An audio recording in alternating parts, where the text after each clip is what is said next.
네, 반갑습니다. 안대리입니다. 오늘은 중국 전기차 브랜드인 BYD에 대해서 좀 간략하게 말씀을 드려보려고 합니다. 구체적으로는 제가 주말에 BYD 전시장에 가서 이제 차를 보고, 그다음에 이제 시운전을 한번 해본 게 중국 전기차 BYD가 현재 회계 이슈가 있습니다. 근데 이제 저도 좀 회계 이슈를 터지고 나서 중국인 유튜버들 제가 몇 개 봤거든요. 이런 미국에 있는 중국인들이 올린 영상을 몇 개를 봤고, 또 관련 기사를 찾아봤고, 뭐 BYD 재무제표를 좀 간략하게 봤는데, 좀 제 생각을 한번 정리를 드려볼게요. 우선은 제가 주말에 결론부터 말씀드리면은 뭐 되게 좋아요. 이게 동급 대비해서 거의 뭐 이 정도 가격에 이 정도의 어떤 내장재나 차 크기를 봤을 때는 굉장히 상품성이 있다고 저는 보였습니다. 이게 지금 EV3랑 경쟁 모델인데, EV3가 이제 이 정도로 같은 옵션이 들어가게 되면은 한 400, 500 정도 더 비싸요. 그래서 사실 가격적인 측면에서는 굉장히 매력이 있는 가격이다. 근데 이제 사실은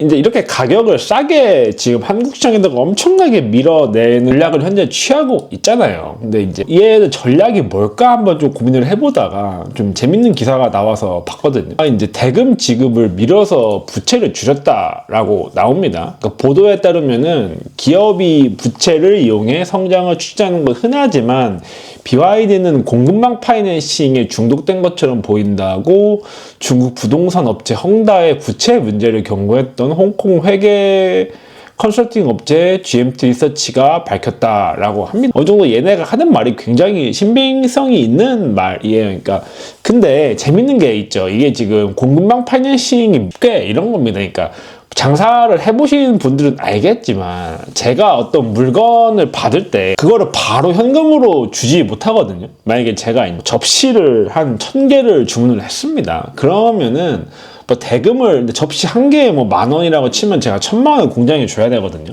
근데 그렇게 1,000,000원 줄 수가 없어요. 나도 이 접시를 손님한테 15,000원에 팔고 이제 정상이 되면은 그때 대금을 주거든요. 이제 보통 이런 식으로 거래를 합니다. 근데 이제 아무리 이게 길어진다고 해도 보통은 뭐 60일, 90일 사이로 다 정산을 해줍니다.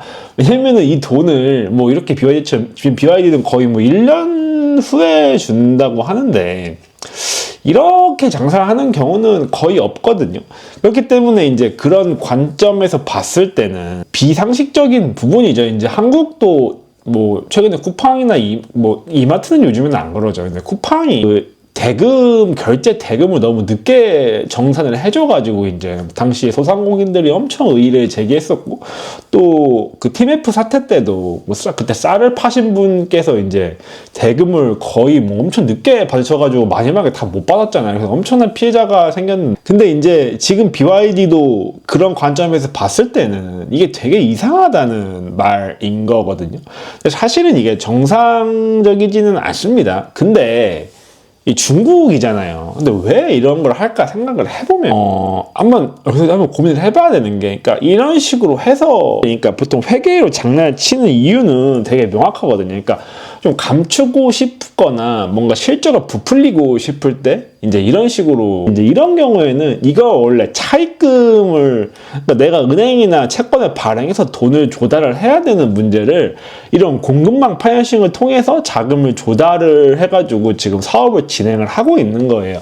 그러니까 이게 만약에 진짜 뭐 완전히 BYD가 다 부실이어가지고 파산이라고 본다면은 BYD 주가가 아마 대폭락했을 겁니다. 이미 이 기사가 나온 지 거의 한 달이 넘었는데, 진짜 이 기사의 내용대로 BYD가 완전 분식회계고 치명적이다라고 했으면 아마 주가가 폭락을 했을 거예요. 근데 지금 주가는 큰 영향이 없는 정도가 아니라 오히려 뭐 최근에 딱 보면은 우리가 이제 여기서 딱 보이는 게, 그러니까 이 이슈가 왜 발생을 했고 얘네가 왜 이런 식으로 하는지 좀 맥락을 알아야 되거든요. 근데 여기부터는 이제 정확한 거는 아니고 그냥 제 내피셜인 EU에서 작년부터 중국 정부가 이런 전기차 업체에 직간접적으로 보조금 주는 거를 규제하기 시작을 했습니다. 그러니까 정확히는 조사를 했어요.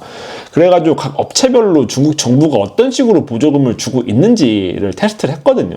근데 이제 정부가 보조금을 줄 때 몇 가지 방법이 있거든. 5% 금리를 주고 돈을 빌려야 되는데 정부 차에서 갑자기 이거 얘는 뭐 너는 그냥 무이자로 대출을 해주는 거예요. 그럼 그런 식으로 뭐 자금을 지원해주거나 아니면은 그 협력업체들의 단가를 쥐어 짜는 거를 지원을 해줍니다. 만약에 이제 BYD의 뭐 모터를 만드는 협력업체가 있다고 해봅시다. 근데 이제 그 업체가 원가가 이게 80원이에요. 이거를 BYD한테 70원에 주는 겁니다.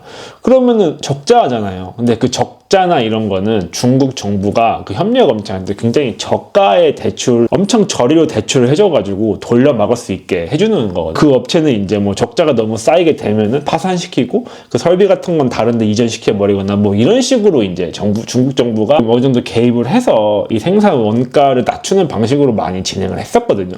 근데 그런 방식들이 너무 이제 흔하다 보니까 EU가 그런 걸 다 조사를 해가지고 이제 반덤핑 과세 같은 걸 한 거예요, 중국한테. 그러니까는 중국이 하지만 자기 나라 업체들니까 또 도와줘야겠죠. 이거 여기서 어떻게 할까 하다가 저는 이런 식의 모델이 나왔다고 보거든요. 그러니까 이게 반대로 생각을 해보면은 내가 지금 물건을 줬는데 1년 뒤에 현금이 들어온다. 이러면 제 사업이 유지가 될까요? 예, 절대 안 되겠죠. 아니, 저도 돈이 돌아야 되고, 내가 이거 원자료를 사와서, 나한테 납품을 하면 나도 이 원자료 사와서 내가 또 돈을 줘야 되는데, 근데 그런 게 아니죠. 때문에 1년 뒤에 준다는 거는 협력업체가 망할 수밖에 없거든요. 근데 협력업체가 망하지 않죠. 저는 이 BYD가 주는 어음을 가지고, 어음깡 같은 거를 중국의 은행이나, 지방정부가 비공식적으로 좀 진행을 했다고 보고 있습니다. 그러니까 뭐 예를 들어서 내가 만약에 BYD에 납품을 하고 BYD가 어음을 줬어요.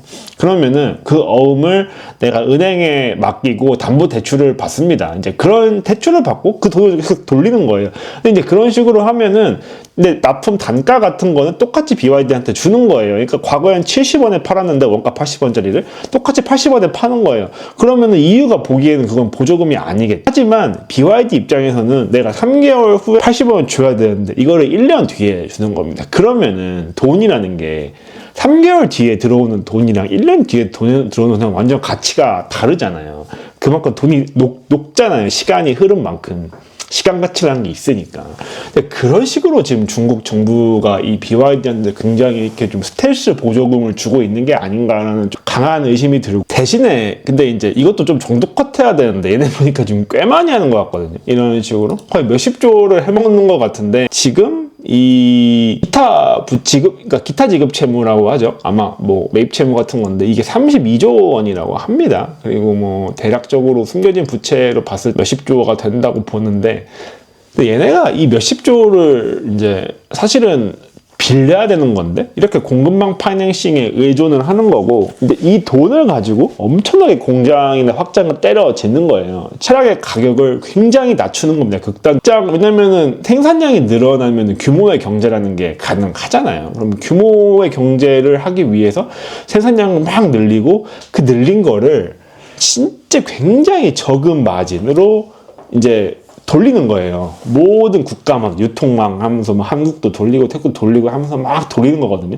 근데 이게 이제 생산량이 늘어나면은 어느 정도 마진이 맞춰집니다. 예, 이게 규모의, 특히 차 같은 거는 그렇거든요. 이게 차는 생산량이 진짜 핵심이고 생산량만 일정 궤도에 들어오게 되면은 뭐 개발비나 이런 건 없기 때문에 원가에 뭐 그런 비중이 중요한 게 아니에요. 결국에는 이제 마진이 나오고 유지가 되거든요. 그러니까 지금 BYD는 이런 것 같아요. 그러니까 중국 정부의 어떤 스텔스 보조금을 받아서 굉장히 공격적으로 지금 확장을 하고 있고, 뭐 이게 만약에 BYD의 자동차나 이런 것들이 판매가 만약에 개박살 난다고 한다면 부채가 굉장히 리스크가 될 수 있을 것 같기는 합니다. 왜냐면 결국엔 이 돈도 갚아야 되거든요. 그러니까 BYD는 지금 내가 이렇게 30조 40조를 땡겨서 공장을 짓고 차를 밀어내면은 이게 더 크게 돌아가서 내가 다시 1년 뒤에는 돈을 다 줄 수 있다는 걸 전제를 하고 지금 이렇게 판을 크게 벌리는 거거든요. 근데 이제 이게 만약에 반대로 이 중국의 차나 이런 게 개박살이 나게 돈을 못 갚고 뭐 파산할 수도 있겠죠. 근데 이제 지금 BYD의 주가를 봤을 때는 이 전략이 먹힌다에 지금 시장이 배팅을 하고 있는 것 같아요. 그리고 뭐 이제 어떤 미국이나 뭐 특히 뭐 트럼프의 경우는 이런 걸 아니까 지금 중국을 지금 계속 사정없이 주워 패고 있죠. 해가지고 이런 중국의 밀어내기, 거대한 생산량을 동원한 막대한 가격을 낮춰서 밀어내는 거를 최대한 이제 방해하고 자국 기업을 밀어주고 싶겠죠. 미국의 경우에는 예, 이제 이렇게 견제를 하고 있는 게 아닌가 싶기는 합니다. 그래서 견제하는 미국과 이걸 뚫어내려는 이제 중국이 흔하게 지금 그러니까 뭐 전쟁을 하고 있고 경제 전쟁을 하고 있는 거고, 또 그런 BYD를 지원하기 위해서 이렇게 공급망을 조절을 해서 이제 중국 정부가 이렇게 좀 간접적으로 지원을 해주는 게 아닌가 생각이 들고, 뭐 결과는 잘 모르겠어요. 근데 이제 시장은 사실 저는 이쪽 전문가도 아니고 제가 무슨 뭐 전기차를 엄청 잘 아는 것도 아닌데, 물론 제 포트 1등은 테슬라긴 합니다. 근데 뭐 그렇게 잘 아는 것도 아닌데, 근데 이게 시장은 이게 지금 보고 있다. BYD가 잘 될 거라는 거에 배팅을 하고 있다는 거고, 뭐 중국 정부는 이 BYD에 대해서 그냥 모든 수단을 다 동원해서 지원을 하려고 할 겁니다. 예, 그렇게 안 하면은 이 BYD가 만약에 뭐 흔들리거나 망한다? 그렇게 되면은 이 BYD 뿐만 아니고 이 BYD에 납품하는 엄청나게 많은 하청업체들 플러스 그 하청업체에 금융 대출을 해주는 그 은행까지 동시에 다 망할 수도 있기 때문에 필사적일 거예요. 그래서 뭐 앞으로 계속 잘 될지는 모르겠지만 이렇게 지금 뭐 뒤를 보지 않는 전략, 그러니까 일종의 이런 공급망 금융 전략을 제가 봤을 때는 그냥 배수진인 것 같아요. 그러니까 뒤를 지금 보지 않고 앞으로만 가는 겁니다. 이게 진짜 무섭긴 한 거죠. 그러니까 지금 뭐 테슬라가 가장 뛰어나죠, 기술적으로. 그 다음이 뭐 BYD라고 하는데, 얘네가 근데 이렇게 무섭게 테슬라를 추격할 수 있는 이유는 그런 것 같아요. 뒤를 보지 않고 진짜 그냥 앞으로만 엄청난 수레바퀴를 돌리면서 가고 있는 그런 게 보이거든요. 그러니까 이제 시장은 근데 그런 모습을 보고 얘네가 잘 된다 지금 배팅을 하고 있는 것 같고, 근데 뭐 저는 잘 모르기 때문에 진짜 무서운 거는 맞는 것 같습니다. 이런 가격이나 품질이나 양입니다.